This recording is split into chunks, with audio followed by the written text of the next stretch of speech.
சூரியனார் கோவில் ஆதீனம் இல்லற வாழ்க்கையை தொடர வேண்டும் என்றால் மடத்தை விட்டு வெளியேற வேண்டும் என்று திருவடிக்குடியில் சுவாமிகள் வலியுறுத்தியுள்ளனர்.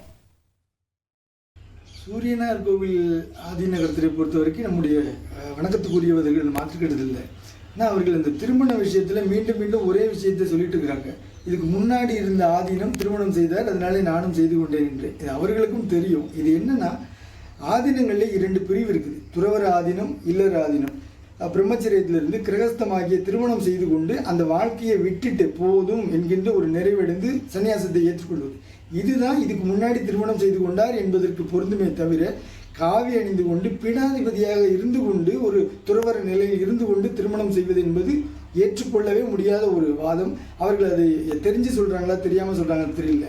மற்ற ஆதீனங்கள் ஒன்று கூடி அவரை அமர வைத்து பேசி, ஏன்னா இதுக்கு பேக்ரவுண்டில் என்ன இருக்குது நம்ம யோசிக்க வேண்டியிருக்கு. இல்லத்துக்கு தான் போக போகிறீங்கன்னா மடத்தை விட்டுட்டு வெளியில் போயிட்டு உங்க வெற்றியை யாராலையும் தடுக்க முடியாது. இங்க ஒருத்தர் பால் பண்ண வச்சு மாசம் 1.5 லட்சம் ரூபாய் சம்பாதிக்கிறாரு. எப்படின்னு தெரிஞ்சுக்க ஃப்ரீடம் ஆப்பை டவுன்லோட் பண்ணுங்க. வேறொரு ஆதீனத்தை அந்த இடத்துல கொண்டு வந்து ஒரு சன்னியாசியை அந்த இடத்துல அபிஷேகம் பண்ணி வைங்க. மடாதிபதி அவர்களை வெளியேற்றி விட்டு ஆதீனத்தை பூட்டி இந்து சமய அறநிலையத்துறையிடம் நிர்வாகம் சாவி ஒப்படைக்கப்பட்டதாக செய்தி அறிகிறோம். உள்ளபடியே அதிர்ச்சி அளிக்கக்கூடியதாக இருக்கிறது. காரணம், சைவ ஆதீனங்கள் என்பது இந்த 18 ஆதீனங்கள் தொன்று தொட்டு சமய வளர்ச்சிக்கு தமிழுக்கும் பாடுபட்டு வரக்கூடிய ஒரு மடங்கள். ஒரு மடம் பூட்டப்பட்டு அரசு நிர்வாகத்துக்கு போகிறது என்று சொன்னால் அடுத்தடுத்து இருக்கிற மடங்களுடைய நிர்வாகத்திற்கும் இது ஒரு அச்சுறுத்தலாக இருக்கும்.